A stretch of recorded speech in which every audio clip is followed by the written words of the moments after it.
네, 안녕하십니까. 신지식인 정인태입니다. 저는 국립한국복지대학교 특임교수를 역임했습니다. 생활고로 무너지는 서민들, 정부는 어디에? 이 주제로 말씀을 드리겠습니다. 네, 이 지금 많은 사람들이 고통 속으로 빠지고 있습니다. 네, 전 재산이 5,824원이다. 네, 생활고로 허리 아파도 병원을 못 가는 20세 엄마 얘기가 나오고 있네요. 참, 우리 사회에 아주 어두운 그림자다. 저는 그렇게 생각을 하게 되고요. 이 저출산 세계 1위 국가, 이 정치인들은 이 저출산 문제 해결할 생각조차 없죠. 네, 그러다 보니까 이런 슬픈 현실들이 마구 터져나오고 있는 그러한 상황이고요.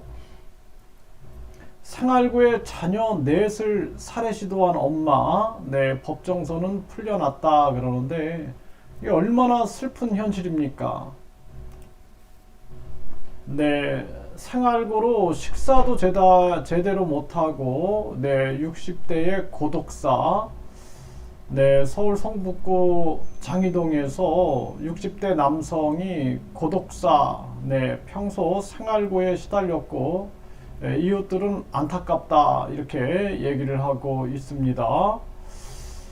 정말 가슴 아픈 일이 아닐 수가 없어요. 네, 이 반지하 집에서 생활을 했는데, 결국에는 생활고에 계속 시달렸고, 네, 식사도 제대로 하지 못했다라는 것입니다. 그러면서 또 지병을 앓고 하여 결국에는 이렇게 고독사를 하게 되는 거죠. 네, 슬픈 현실이 아닐 수가 없고, 네, 폐지 가격 급락에 생활고를 겪는 노인들, 리어카를 2시간 끌어 번 돈은 1,300원이다라는 것입니다. 네, 폐지 가격이 킬로그램당 40원에서 50원대 1년 전 대비 3분의 1 수준이다라는 거죠. 네, 고물상 관계자는 폐지 줍는 노인들 눈에 띄게 줄어들었다라는 것입니다. 그러니까 지금 이 경기 침체적 상황에서 이렇게 서민들부터 고통을 겪게 되는 거예요. 생활고와 가정 불화, 일가족 살해한 비정한 가장, 네.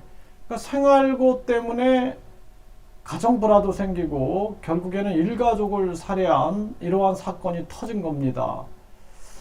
네, 물간 안에 버려지는 동물들, 사료값도 오르고 생활고까지 오니까 결국에 동물들이 이렇게 버려지고 있다라는 것입니다. 이게 심각한 문제가 아닐 수가 없고요. 자전거 타고 택배 쫓아다닌 50대 생활고 때문에 이 택배를 훔친 거죠. 네, 그래서 택배 기사가 배송을 마치면은 그 뒤에 따라가서 택배 배송된 물건들을 훔치는 그런 일을 한 것입니다. 참 가슴 아픈 일입니다. 음식이나 의료, 생필품 등을 훔쳤고 자전거 색깔도 여러 차례 바꿔오면서 범행을 저질렀다라는 것입니다. 네, 고시원비도 미납돼 있고 특별하게 일하는 것도 없고 직업이 없다 보니까 생계 범죄가 이렇게 일어나고 있다라는 거죠. 심각한 문제가 아닐 수가 없고요.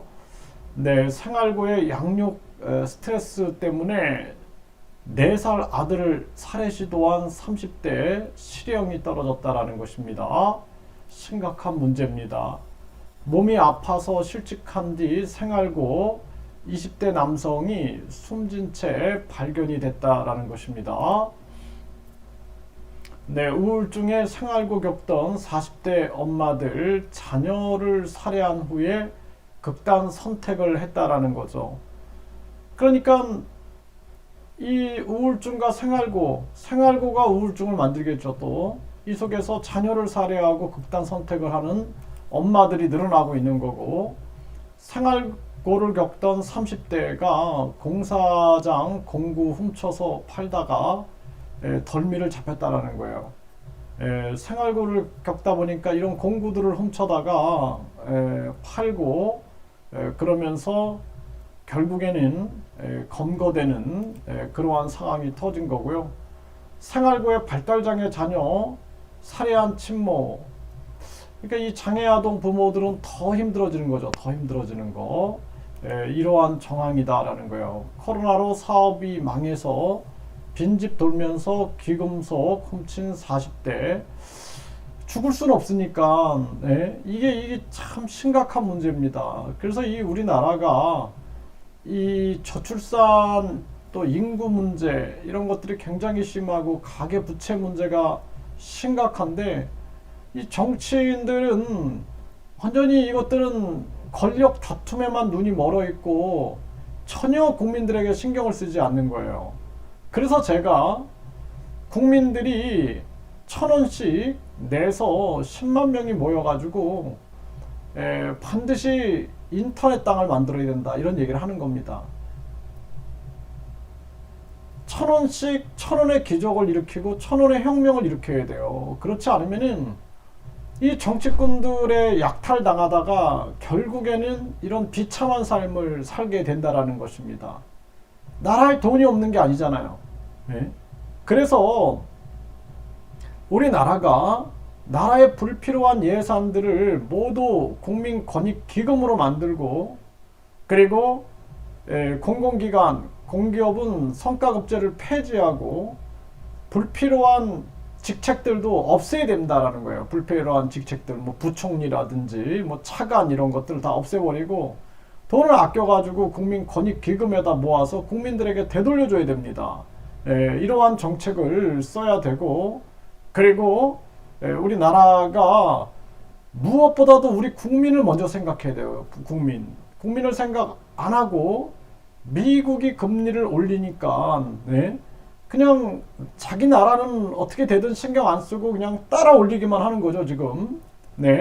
이걸 가지고 저를 비판하는 자들이 있는데 그들이 주장하는 그 논리는 교과서적인 논리인 거예요. 교과서적인 논리. 그냥 무작정 생각하는 게 미국이 금리 올리면은 우리도 따라 계속 올려야 된다. 그냥 무작정 막 급격하게 올려야 된다. 그렇지 않으면은 우리나라 자본이 외국인 자본이 빠져나가서 수입 물가가 올라가 가지고 우리가 더 힘들어진다.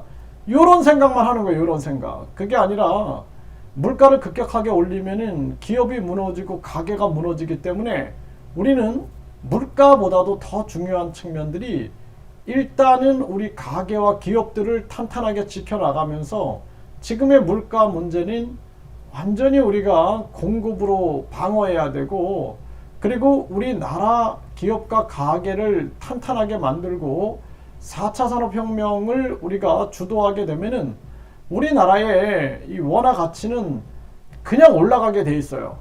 이런 어떤 전략적인 생각이 없이 1 더하기 1은 2다 요 생각밖에 못하는 이러한 이 바보 교육을 받은 자들이 정치를 하다 보니까 이 나라가 이 모양 이 꼴이 된다. 안타까움을 금할 수가 없습니다.